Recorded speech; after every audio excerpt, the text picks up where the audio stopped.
Not only is this unique house full of character, both inside and out, and in one of our favourite areas of Italy, but it's also on the market for just €65,000. Located in the region of Emilia-Romagna, near the border of Tuscany, this home is in a lovely location surrounded by gorgeous hills midway between the Cinque Terre, Pisa, Florence and Bologna.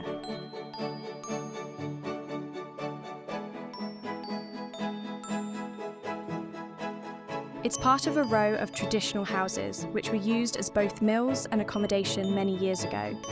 Spread over 3 levels with a garage below the living area, this 197 square metre home has 3 bedrooms, 2 bathrooms and a spacious attic.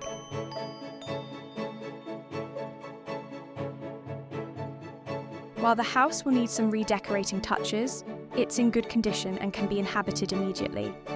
However, due to the remote location, a new owner will most likely need a car.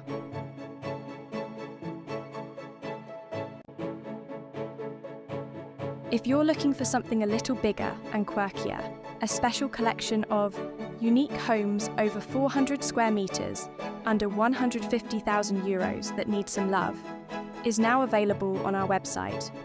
And this week's collection of homes with land will be going out to members on Sunday. You can still get a free month of membership until December 7th. Please see the video notes below for the details, as well as a link to the original listing and Realtors' contact information for this home.